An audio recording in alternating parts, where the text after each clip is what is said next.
Hello everyone, welcome back. आज का हमारा टॉपिक है बैंकिंग। पिछले टॉपिक में अपन ने मॉनेटरी पॉलिसी कंप्लीट किया था। अगर आपने अभी तक वो लेक्चर नहीं देखा है तो जाइए और देखिए। तो आज का बैंकिंग है, तो लेट्स स्टार्ट बैंकिंग। ठीक है, बैंकिंग क्या, पहले बैंक की डेफिनेशन बढ़ते हैं। देखो, is a institute that accept deposit from the public, land money and provide financial services like credit, remittances and investment. Basically देखो, बैंक आप एक अपनी लाइफ में उसको इमेजिन करके देखो, बैंक करता क्या है। बैंक आपको पैसा देता है, लोन चाहिए तो लोन देता है। ठीक है, आप उसमें डिपॉजिट कर सकते हो। ठीक है, पैसा सेव भी कर सकते हो। ठीक है, और financial services, basically financial services ही है। क्रेडिट देगा, इन्वेस्टमेंट के लिए पैसा देगा, जैसे एजुकेशन लोन होता है, बिजनेस लोन होता है, ये सब काम बैंक करता है। सारा रोटेशन जो इकोनॉमी में हो रहा है वो बैंक के थ्रू हो रहा है। जैसे हमने मॉनेटरी पॉलिसी में पढ़ा कैसे हो रहा है उसका पूरा रोटेशन। अच्छा, रोटेशन से मुझे याद है, मैंने आपको एक कॉन्सेप्ट पढ़ाता हूँ यहाँ पे। देखो, इन नोट्स में कोई डिफरेंस नहीं है। आपका जो टॉपिक है, अच्छा पहले एक अपन ओवरव्यू लेते हैं। चलो आज पहले देखो, ये बैंक के बारे में आपकी डेफिनेशन हो गई, ये अपन ने यहाँ तक पढ़ लिया। ये जो टेबल है आपकी, ये जो बॉक्स है, ये है आपकी आरबीआई जो रिपोर्ट पब्लिश करती है।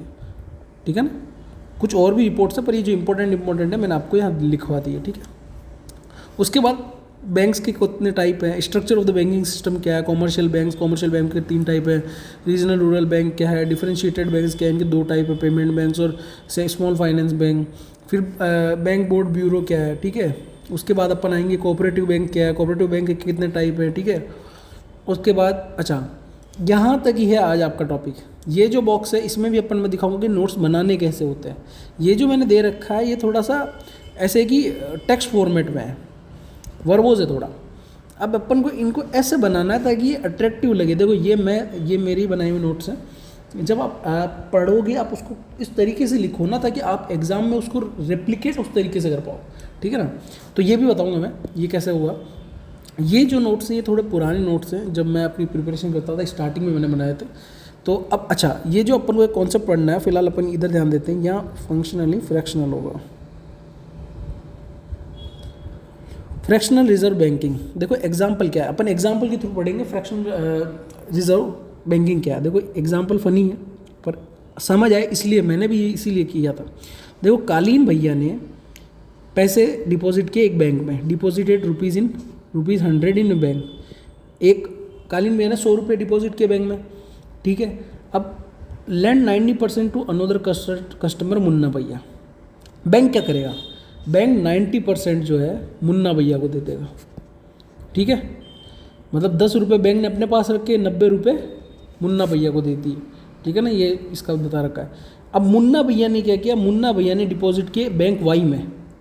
तो वो बैंक क्या करेगा, वो बैंक अगले इंसान को लेंड करेगा, 90% आगे दे देगा और 10% अपने पास रख लेगा। मतलब 81 रुपीज़ अपने पास 81 रुपीज़ लेंड कर देगा और 9 रुपीज़ अपने पास रख लेगा। ठीक है ना, तो यही प्रोसेस ऐसे चलता है, सो ऑन। इसे ही कहते हैं फ्रैक्शनल रिजर्व बैंकिंग। ठीक है ना, fractional reserve banking.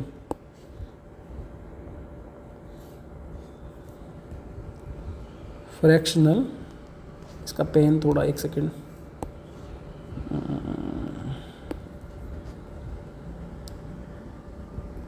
Fractional reserve banking. ठीक है, अब अपन आ जाते हैं। ये हो गया आपका। देखो, ये टेबल आप कर सकते हैं, ले लेना, स्क्रीनशॉट ले लो, चाहे मुझसे मांग लेना, पीडीएफ कोई दिक्कत नहीं है। पूरा जो ये नीचे जो पीडीएफ है ये आपको पूरा मेंस फोकस्ड है, इसमें मनी के दे रखा। देखो अच्छा, एक और चीज़, पूरा इसको ब्लाइंडली फॉलो मत करना। रीज़न क्या है, जैसे देखो इसमें मेजर्स ऑफ मनी सप्लाई लिख रखा है, M1, M2, M3, M4। ये मैंने आपको मॉनेटरी पॉलिसी में इतना बेहतरीन तरीके से समझा रखा है, जो इतना इसमें नहीं लिखा हुआ है। इसमें सिर्फ ये पैराग्राफ लिखा हुआ है। आपको ऐसे नहीं पढ़ना, आपको फॉर्मेट हमेशा क्लियर रखना है। वैसे ही याद करो जैसा आपको याद रह पाए।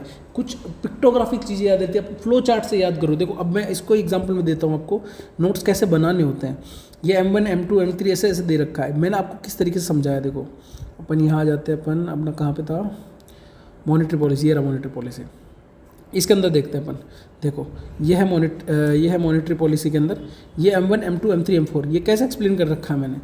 Monetary base, M1, M2, M3, M4 ये सब चीज़ें नॉट इंक्लूडेड इन M1, ये चीज़ें। तो ये बेसिकली ये बहुत बेहतरीन तरीके से समझाया हुआ है कि ये काफ़ी टाइम के बाद एक फ़िल्टर करने के बाद चीज़ आई है। इस तरीके से पढ़ना है इसे, ताकि आपको दिमाग में याद रहे, वैसे मत पढ़ना, ठीक है ना। वो मैंने दे रखा है तो ठीक है, उस वजह से। एक सेकेंड, ये वाला ओके,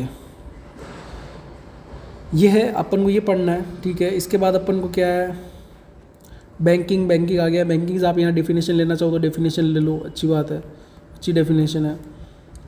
डाटा फैक्ट्स, ये देखो, ये आपका पूरा मेंस के रिगार्डिंग, ये पूरा पीडीएफ ऐसे जो है मेंस के रिगार्डिंग है। चैलेंजेस, पुअर एसेट क्वालिटी, ये सब क्या है, ये सब आपका ओवरव्यू है। और आज हम पढ़ेंगे यहाँ तक, नाबार्ड से पहले तक का पढ़ेंगे अपन। कल नाबार्ड के लिए पार्ट सेकंड निकालूंगा आपका, ठीक है ना, क्योंकि एक पार्ट में मेरे हिसाब से इतना लेक्चर काफ़ी फिर ज़्यादा हो जाता है, क्योंकि चीज़ें आपको डाइजेस्ट करना भी है। डाइजेस्ट नहीं करोगे तो फिर पढ़ने का कोई मतलब नहीं। और पेन पेंसिल लेके बैठना, ठीक है, पेन नोटबुक जो भी, ठीक है। अब अपन स्टार्ट करते हैं। Structure of the Indian system. Central bank, reserve bank of India. India का सेंट्रल बैंक कौन सा है? रिजर्व बैंक ऑफ इंडिया है। स्टैब्लिश कब हुआ था? 1935 में। आरबीआई एक्ट 1934 से हुआ था, ठीक है ना। फंक्शंस क्या है देखो, मॉनेटरी पॉलिसी, एसएलआर, सीआरआर, ये सब अपन पढ़ चुके हैं मॉनेटरी पॉलिसी के अंदर। ये लेक्चर नहीं देखा है, जाके देखो। इश्यूअर ऑफ करेंसी, ठीक है।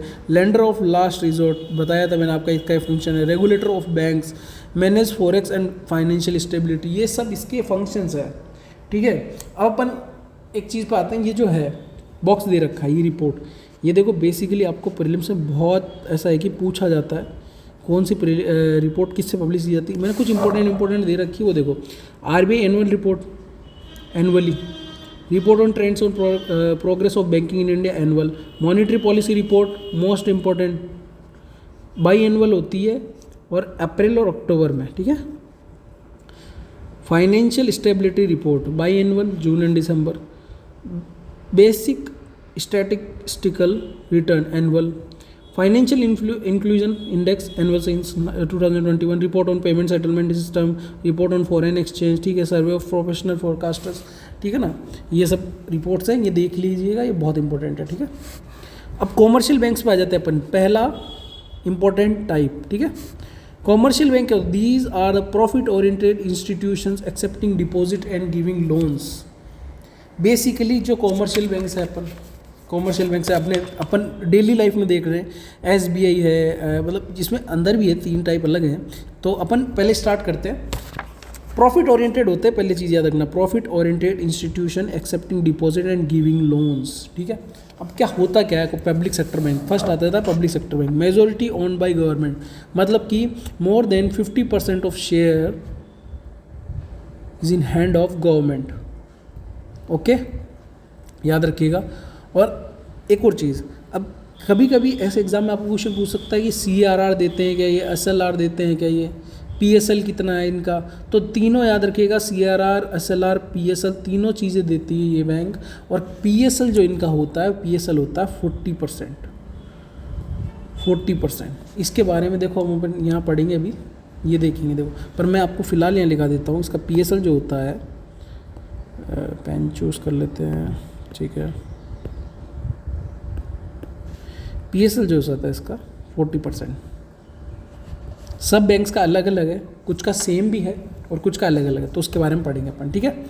अब अपन आ जाते हैं कि मेजोरिटी ओन बाय गवर्नमेंट हो गया। एग्जांपल इसका क्या, SBI, PNB, bank of Baroda, ये सब डेली पर्पज़ में तो आपने एसबीआई और पीएनबी तो देखा ही होगा, ठीक है ना।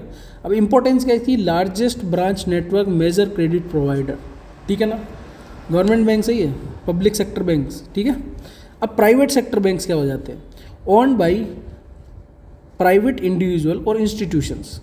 एग्जाम्पल देखो, एचडीएफसी इंडिया का नंबर 1 बैंक है, ठीक है ना। तो ये प्राइवेट बैंक्स है। आईसीआईसीआई, एचडीएफसी और एक्सिस बैंक, ये सब इसके example. Non for efficiency, technology and customer service. Customer service he top पे आता है, तभी तो देख लो एचडीएफसी नंबर 1 बैंक है। अब इसमें क्या है, मोर देन 50% प्राइवेट सेक्टर का होगा, ठीक है। और अच्छा, अब यहीं से अपन एक आ जाते हैं डोमेस्टिक सिस्टमेटिकली इंपॉर्टेंट बैंक्स। ये क्या होते हैं, ये बहुत ही बढ़िया कॉन्सेप्ट है। Systemically important banks, too big to fail banks. Too big to fail banks क्यों बोला जाता है, देखो, अगर ये जैसे अब अपन डायरेक्ट यहाँ आते हैं, state bank of India, ICICI bank और एचडीएफसी बैंक, ये 3 आते हैं इसके अंदर डीएसआईबी में, ठीक है। अगर ये तीनों बैंक फेल हो गए तो इंडिया की इकोनॉमी खतरे में, इंडिया की इकोनॉमी डूब जाएगी, क्योंकि ये तीनों बैंक्स बहुत इंपॉर्टेंट बैंक्स हैं, ठीक है ना। इसीलिए इन्हें डोमेस्टिक सिस्टमेटिकली इंपॉर्टेंट बैंक्स बोला जाता है, टू बिग टू फेल बोला जाता है। Their failure can disturb the entire financial system and economy. So RBI identify such banks in India called DSIBs as per RBI latest update 2020 latest थी। अब देखो ये चीज़ें याद रख लेना, स्टेट बैंक ऑफ इंडिया 2015 में जुड़ा था, ये 2016 में, 2017 में, ठीक है ना। ये 3 ही बैंक्स अभी तक, ठीक है ना। ये बढ़िया कॉन्सेप्ट है, इंपॉर्टेंट है, ठीक है। अब आ जाते हैं अपन फॉरेन बैंक्स। फॉरेन बैंक्स में देखो 2 टाइप होते हैं, एक चीज़ याद रखना, इसमें मैंने नहीं लिखी है पर 2 होती है। एक तो 20+ ब्रांचेज होता है और एक होता है लेस देन 20 ब्रांच का, लेस देन 20 ब्रांच, ठीक है। और अब क्या है कि देखो, अब इसके अंदर अपन को पहले जानना है कि इनका, अच्छा प्राइवेट में PSL का अपन ने बात की थी, CRR देते हैं, ठीक है, SLR दे रहे हैं, लोन दे रहे हैं, PSL दे रहे हैं 40%। डिपॉजिट में डिमांड डिपॉजिट भी होता है, टाइम डिपॉजिट दोनों होता है, ठीक है ना, याद रखिएगा। फॉरेन बैंक्स में क्या है कि PSL जो जा रही है वो 40% जा रही है, और वो दोनों के लिए जा रही है, 20+ ब्रांच के लिए भी और 20- ब्रांच में भी, ठीक है ना, याद रखिए। पहले इन दोनों के लिए अलग अलग था, अब दोनों के लिए सेम कर दिया है कि दोनों के लिए PSL सेम जाता है 40%। अच्छा, प्रायोरिटी सेक्टर लैंडिंग है क्या, समझ सकता हूँ मैं, समझ नहीं आ रहा होगा प्रायोरिटी सेक्टर लैंडिंग क्या है। प्रायोरिटी सेक्टर लैंडिंग, इसका मतलब होता क्या है कि बेसिकली एक बैंक को अपना प्रायोरिटी पर लोन कितना देना है, किसको देना है। सपोज करो कि RBI ने बोल दिया कि प्रायोरिटी सेक्टर लैंडिंग में आपको एग्रीकल्चर को 40% देना है, तो इनका प्रायोरिटी जो होगा वो 40% एग्रीकल्चर को ही होगा, ठीक है ना। बेसिकली प्रायोरिटी सेक्टर लैंडिंग है कि प्रायोरिटी में, प्रायोरिटी वर्ड में दिख रहा है प्रायोरिटी किसे देनी है, ठीक है, तो इस बारे में बोला गया है। अच्छा, अब ये इसमें क्या है कि इसमें 40% हो गया, लोन दे सकते हैं, डिमांड डिपॉजिट, टाइम डिपॉजिट दोनों अलाउड है, CRR अलाउड है, SLR अलाउड है, बट नॉट रजिस्टर्ड। अच्छा, एक और चीज़, नॉट रजिस्टर्ड, ये शायद इसमें मैंने लिखना भूल गया, रजिस्टर्ड विथ कंपनीज एक्ट, ठीक है ना। ये पेन से लिख लो अपनी नोटबुक में, not registered with companies act, ठीक है, ये इंपॉर्टेंट है।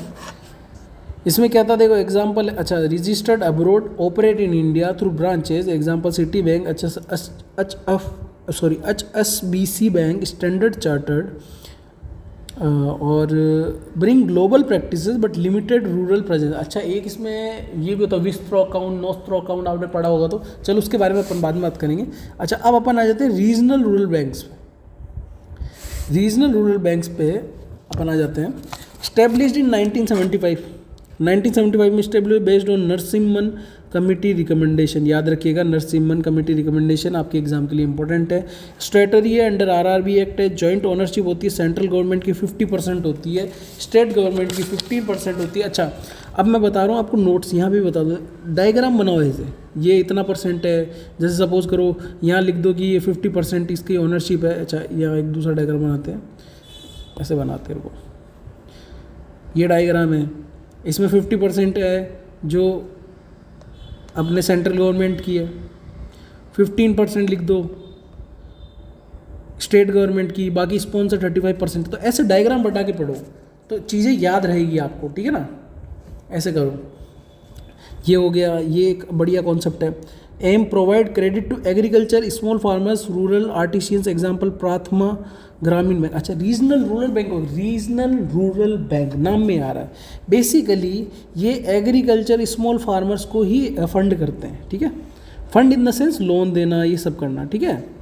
तो इनका ये, और इसका PSL देखो, इसका PSL 75% है, मतलब बेसिकली इनका प्रायोरिटी सेक्टर लैंडिंग 75% है, ठीक है, समझ रहे ना आप।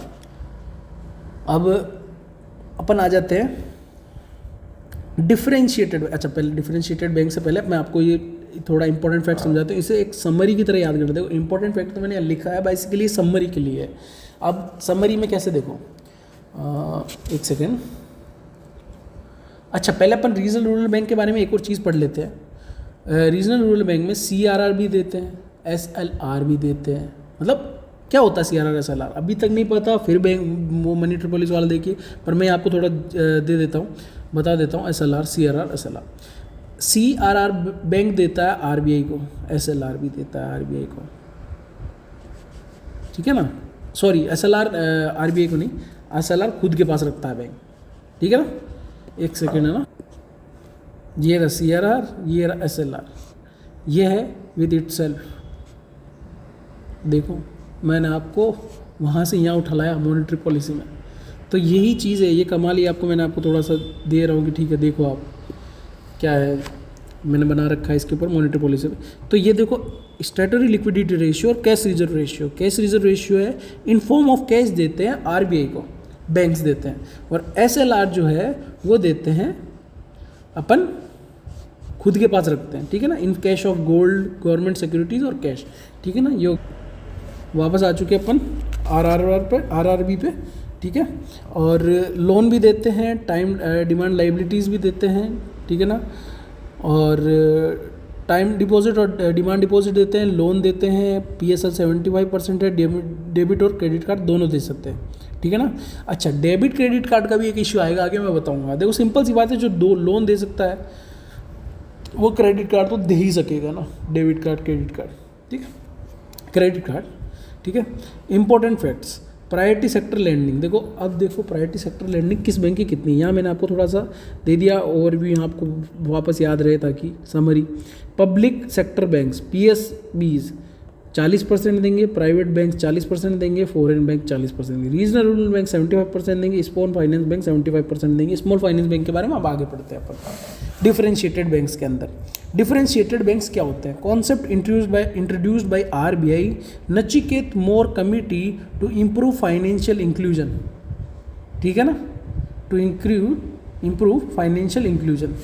अच्छा, आपके लिए एक होमवर्क है, मतलब होमवर्क क्या, मुझे आप बता देना कमेंट करके कि जो GDP का बेस ईयर रिवीजन हो रहा था, मैंने पढ़ाया आपको, बेस ईयर का रिवीजन हो रहा था, वो किसने किए कि उसमें कौन था, जो हेड था कमेटी में कौन था? वो कुछ गोल्डर नाम से थे, अब आप कमेंट करके बताइएगा मुझे, ठीक है।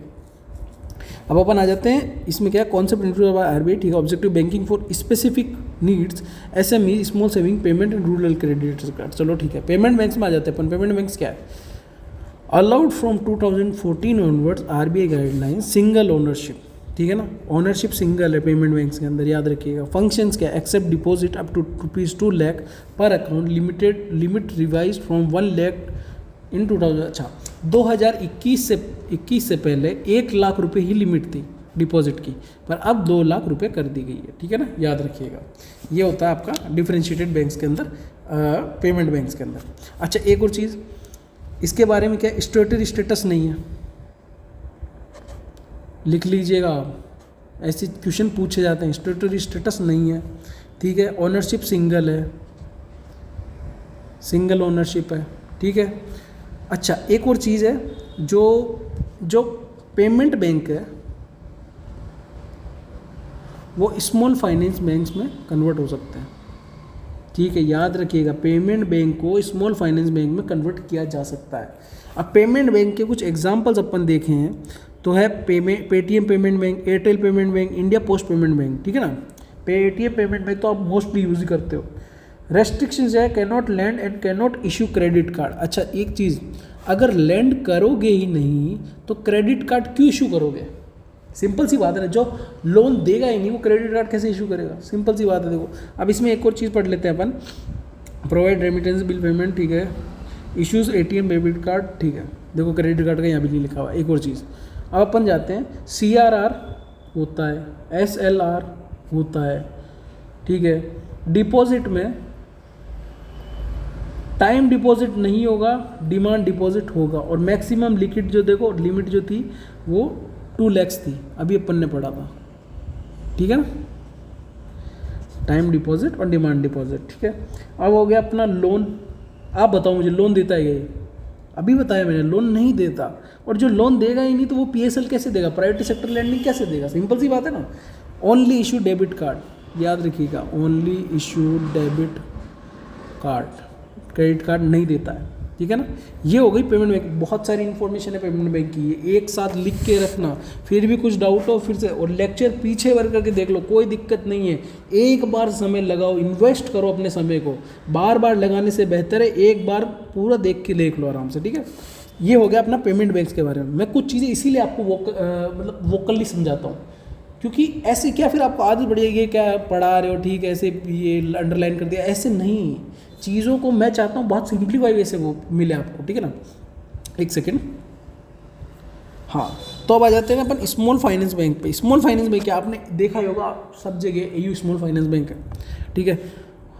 ऑल्सो इंट्रोड्यूस्ड इन 2014, फंक्शंस क्या है, provide credit to small businesses, farmers, MSMEs, unorganise sectors, ठीक है। अब इसमें भी 75%, देखो स्मॉल फाइनेंस बैंक है, बेसिकली इसको 75% पीएसएल देना ही पड़ेगा, प्रायोरिटी सेक्टर लेंडिंग में देना ही पड़ेगा। इंडिया के लिए प्रायोरिटी सेक्टर क्या है उस हिसाब से लेंडिंग देनी पड़ेगी, वो आरबीआई डिसाइड करती है, ठीक है ना। Provide credit to small businesses, अच्छा ये होगा। Can accept deposit, provide loan. अच्छा स्मॉल फाइनेंस बैंक, आप ही मुझे बताओ AU small finance bank loan देता है नहीं देता है? बिल्कुल देता है, पता है आपको, लोन देता है स्मॉल फाइनेंस बैंक, ठीक है ना। ये चीज़ आप याद रखिएगा। और एक सेकेंड, हाँ ठीक है। कैन एक्सेप्ट डिपॉजिट 75% आ जाए, must lend 75% net banking to priority sectors, ठीक हो गया। 50% of loan must be below 25 lakh rupees, ठीक है। 50% 25 लाख रुपीज़ से कम होना चाहिए। एग्जाम्पल इसको AU small finance bank, Ujjivan SFP small finance bank, ठीक है। ये चीज़ है स्मॉल फाइनेंस बैंक के बारे में। स्मॉल फाइनेंस बैंक के बारे में एक और चीज़ है, रीजनल रूरल बैंक के अंदर जो चीज़ है वही स्मॉल फाइनेंस बैंक के अंदर चीज़ है। देखो ये जो सेम है बस ये इसी चीज़ में नहीं है, इसमें भी सेम है। देखो सीआरआर भी देता है, एसएलआर भी रखता है, टीडी भी देता है, मतलब टाइम डिपॉजिट भी रखता है, डिमांड डिपॉजिट भी रखता है, लोन देता है, पीएसएल देता है, डेबिट कार्ड कर इशू करता है, क्रेडिट कार्ड इशू करता है, सब चीज़ें सेम है, ठीक है ना।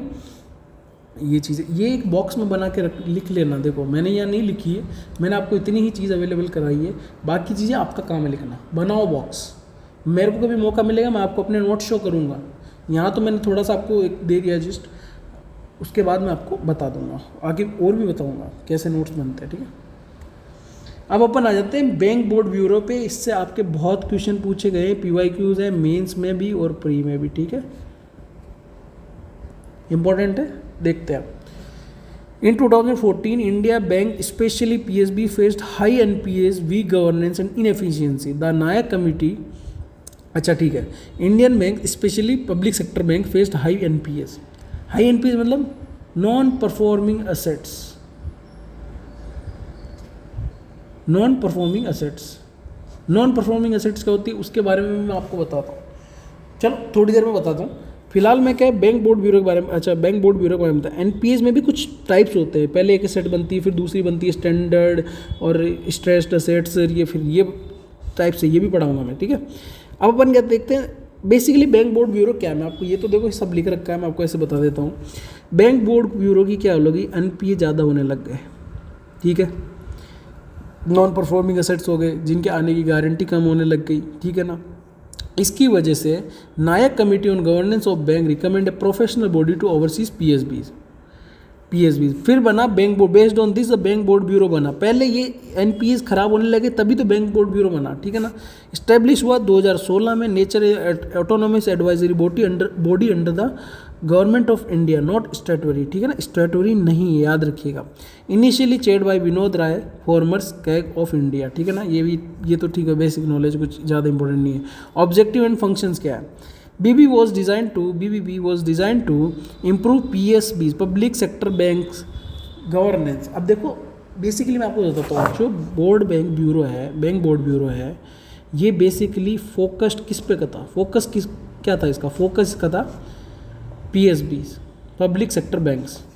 मोटा मोटा ये PSBs पे ही फोकस करता था, इसीलिए देखो लिखा हुआ है recommend names for MDs, CEOs and whole time director of public sector banks। Public sector banks पे ही फोकस है। देखो आप पब्लिक सेक्टर बैंक से पब्लिक सेक्टर बैंक देखोगे।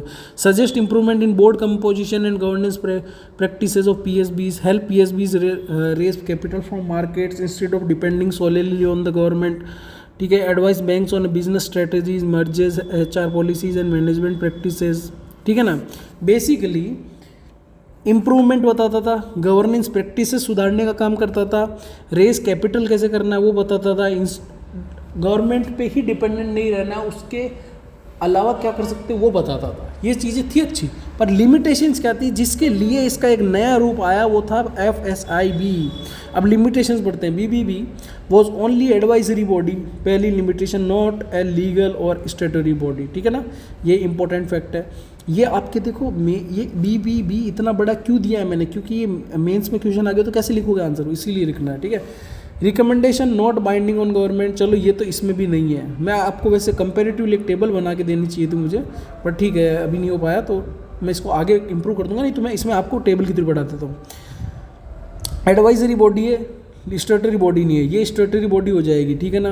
रिकमेंडेशन नॉट बाइंडिंग है, रिकमेंड इसमें भी बाइंडिंग नहीं, इसमें भी बाइंडिंग नहीं होगी। Conflict of interest, many PSB board members challenge BBB authority, ठीक है, इस वजह से इसकी लिमिटेशन थी। In 2021 Delhi high court rule that BBB can not appoint directors in public sector insurance it had no statutory status, पर अब ये कर सकती है पब्लिक सेक्टर इंश्योरेंस में अपॉइंटमेंट, ठीक है ना। इसीलिए यहाँ to overseas these issues government replace BBB with FSIB in July 2022 financial service institution bureau, ठीक है ना। अब इसके बारे में पढ़ते हैं। स्टेटरी अथॉरिटी है, ठीक है, क्योंकि स्टेटरी क्या है, क्योंकि एक्ट के थ्रू बनी है अंडर कंपनीज एक्ट 2013 फ्रेमवर्क। स्टेटरी मतलब कॉन्स्टिट्यूशन से पावर मिल रही है, पावर कहाँ से मिल रही है, कॉन्स्टिट्यूशन से पावर मिल रही है। Broader role cover public sector banks, देखो पब्लिक सेक्टर बैंक भी आ गए, पब्लिक सेक्टर इंश्योरेंस कंपनीज भी आ गए और फाइनेंशियल इंस्टीट्यूशन भी आ गए, इसमें 3 चीज़ें हो गई, उसमें पहले सिर्फ पीएसबीज था, ठीक है। अब क्या है, empower to recommend appointment of director and top management, ठीक है, ये करने लग गया। Frame guidelines of for governance and performance evolution, ठीक है। Ensure professionalism transparency and accountability in financial institution, ठीक है, अच्छा पॉइंट है। इन शॉर्ट बीबीबी क्या था, एडवाइजरी था 2016 से 2022 तक। एफएसआईबी जब आया स्टेटरी बन गया और मोर पावरफुल, ठीक है ना। आई होप यहाँ तक आपको समझ आ गया हो। If you have any problem till this please text me, message में और कमेंट में, मैं जो भी आपकी प्रॉब्लम होगी उसको सॉल्व करूँगा, उसको बताऊँगा आपको क्या प्रॉब्लम, कुछ इशू आ रहा है, चाहे मुझे आप इंस्टाग्राम पे मैसेज करें, कहीं पे करें, इंस्टाग्राम भी है अपना यूपीएससी विद शिवम, ठीक है ना। कोई भी प्रॉब्लम हो बताओ, दिक्कत नहीं है, ठीक है ना। अब अपन आ जाते हैं, बेसिकली पढ़ो यार, कहीं से भी पढ़ो, मैं चाहता हूँ बढ़िया से पढ़ो, ठीक है। कुछ समझ नहीं आ रहा है, कुछ मुझ में ऐसा लग रहा है कि आपको इस तरीके से सर इसको बता दो, मैं उस चीज़ तरीके से भी आपको बता दूंगा, कोई इशू नहीं है, ठीक है ना। क्योंकि मुझे पता है यार, मैं बहुत कनेक्ट कर रहा हूँ, हमें पढ़ते समय क्या दिक्कत होती थी, क्या चीज़ें नहीं मिलती थी, ढंग के नोट्स नहीं मिल पाते थे, ढंग की सोर्स नहीं मिल पाते। आजकल तो मार्केट में बहुत सारी चीज़ें, बहुत सारे सोर्सेज हैं, आप बस पढ़ो यार। यूपीएससी क्या है कि हलवा नहीं है, पर इसे हलवा बनाने की आप में हिम्मत होनी चाहिए, जुनून रखो, मोटिवेशन रहना चाहिए आपके अंदर। वो गानों से नहीं आएगा, वो अंदर से आएगा, उस मोटिवेशन को जगा के रखो, आग जलती रहनी चाहिए, ठीक है ना। अब आ जाते हैं अपन कोऑपरेटिव बैंक्स के अंदर। कोऑपरेटिव बैंक्स क्या है, registered under cooperative societies act of the state और multi state cooperative societies act 2002 if across states, ठीक है। देखो बेसिकली कोऑपरेटिव सोसाइटी एक्ट के अंदर मेंशनड है, रजिस्टर्ड है, banking activities regulated by RBI under the banking regulation, ठीक है, 1949, ठीक है। Dual control by RBI banking regulation, state registered cooperative society. देखो बेसिकली कुछ नहीं है, अपन यहाँ से पढ़ते हैं, ये है नोट्स। कोऑपरेटिव बैंक क्या फीचर्स क्या है, ओनरशिप क्या है, कोऑपरेटिव सोसाइटी रेगुलेशन एक्ट के अंदर है, ठीक है ना, सोसाइटी एक्ट, ठीक है। डिपॉजिट, डिमांड डिपॉजिट होता है, टाइम डिपॉजिट होता है, लोन देते हैं, पीएसएल 60% है, only applicable to urban cooperative banks, ठीक है ना, याद रखिएगा। अब अर्बन कोऑपरेटिव बैंक्स क्या, उसके बारे में पढ़ेंगे। अर्बन कोऑपरेटिव बैंक के अंदर सिंगल स्टेट और मल्टी स्टेट दो होते हैं, और यहीं पे उसको देखो यहाँ लिख रखा है यूनिट बैंक्स और multi state bank. Single multi क्या है, operate within a single district, operate in more than one state, ये हो गया single, operate in a single district और operate in more than one state, बस इतना ही। अब मैंने यहाँ सीधा क्या लिखा है, क्योंकि ये चीज़ इंपॉर्टेंट है, regulated by RBI, urban cooperative banks can be converted into SFBs. अब देखो ये चीज़ ध्यान रखना, एसएफबीज मैंने किस किस में बताया था, पेमेंट बैंक्स को एसएफबीज में कन्वर्ट किया जा सकता है, ठीक है ना, ये अपन ने पढ़ा था। और एसएफबी में भी कुछ चीज़ें हैं, देखो अपन एसएफबी में कुछ चीज़ें और हैं।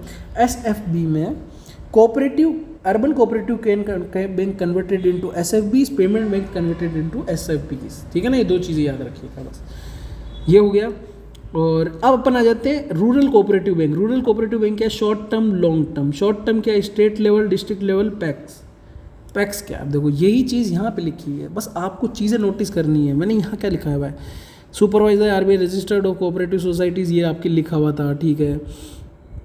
अब अर्बन कोऑपरेटिव बैंक्स हो गए, operating urban, semi urban, traders, borrower based on area of operation, ये यूनिट रूरल कोऑपरेटिव बैंक्स में आ गए थे अपन।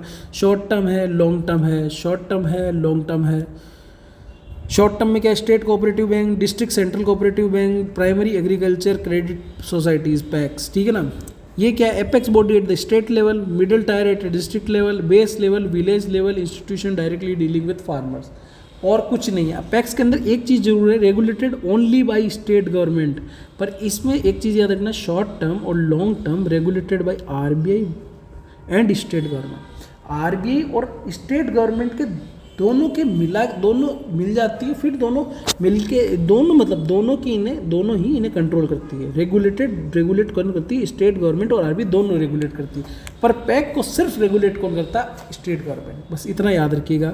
Beyond the preview of banking regulation act 1949 के बैंकिंग रेगुलेशन से बाहर है, लोन देती है बट डिपॉजिट नहीं करती है, ठीक है ना, पैक में, जो कि आपके फार्मर लेवल पे, ठीक है, डिपॉजिट नहीं करती, लोन देती है, ठीक है, समझ गए आप। ये इतना सा बॉक्स ही काफ़ी है। अब इसमें यहाँ पे कुछ डिफरेंस नहीं है। ये देखो स्टेट बस ये प्रोवाइड शॉर्ट टर्म, मीडियम, ठीक है, ये बस चीज़ें लिख दी।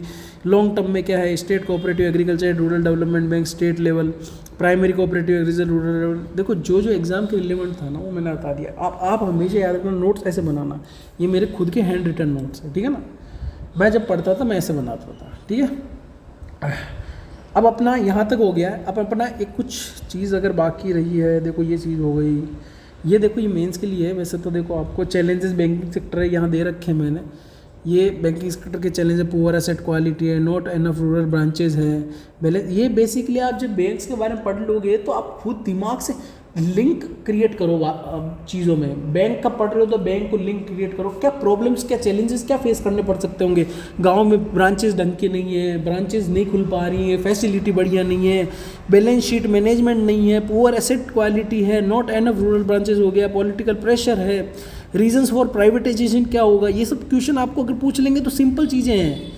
प्राइवेटाइजेशन क्यों करना पड़ रहा है, क्योंकि गवर्नमेंट तो प्रॉफिट ऑर्गेनाइजेशन पे काम नहीं करेगी ना, प्रॉफिट पे काम नहीं करेंगी ना, तो इसीलिए स्टेट एसेट्स है, part of long term project है, स्ट्रेंथनिंग बैंक्स है, सिलेक्शन ऑफ बैंक्स है, private banks for unreliable, degrading financial position of public sector bank, NPS ज़्यादा होते जा रहे हैं, तो वो सब चीज़ें हैं उस पर, ठीक है ना।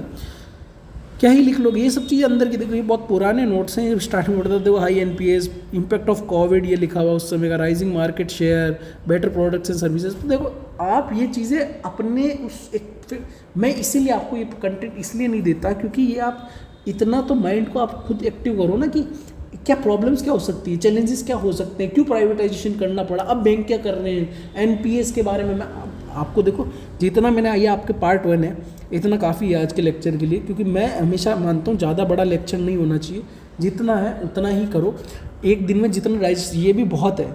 ये क्या मैंने आपको लग रहा होगा क्या ये 2 ही पेज पढ़ा, ये है 2 ही पेज, पर इसको डाइजेस्ट करना ज़रूरी है आपके लिए। डाइजेस्ट करोगे तो बढ़िया रहेगा, क्योंकि डाइजेस्ट नहीं करोगे तो फिर वहाँ जाकर रेप्लिकेट क्या करोगे, ठीक है ना, वहाँ कुछ लिखने लायक ही नहीं बन पाओगे, तो फिर क्या करोगे, ठीक है ना। इसीलिए डाइजेस्ट करो। कल या परसों जब भी मेरे को थोड़ा सा एक लेक्चर, ये अगला जो आपका पार्ट 2 है, नोट्स कंप्लीट है, बस कुछ नहीं है। अब पार्ट 1 हो गया, पार्ट 2 में जल्दी आपको दूंगा, तब तक आप इसे डाइजेस्ट करो, ठीक है ना। पार्ट 2 में हम क्या पढ़ेंगे उसके बारे में थोड़ा बता देता हूँ। अपन पार्ट 2 में पढ़ेंगे जो होगा अपना जो एक्ट्स बचे अपने, सरफेसी एक्ट होते हैं, इंसॉल्वेंसी और बैंक्रप्सी, जो आईबीसी जो एक्ट है उसके बारे में पढ़ेंगे, पेमेंट एंड सेटलमेंट एक्ट के बारे में पढ़ेंगे, डिजिटल पेमेंट सिस्टम क्या है, एनपीसीआई क्या है, ये इन सब के बारे में पढ़ेंगे, बैंकिंग रेगुलेशन जो थे उनके बारे में पढ़ेंगे बेसिकली। तो ये सब चीज़ें अपन पार्ट 2 में पढ़ेंगे। ये जो मेन चीज़ है मैंने आपको बेसिक समझाई, ये चीज़ें क्या होती है बैंकिंग में, कैसा होता है, वो चीज़ें ये है, तो इसके बारे में भी आप ध्यान दीजिए। बाकी अपन मिलते हैं अगले लेक्चर में, तब तक डाइजेस्ट करिए। ये देखो ये बढ़िया खालिन भैया, याद रखना मिर्ज़ापुर, पता ही होगा आपको। चलो ठीक है, bye bye guys, all the best, take care.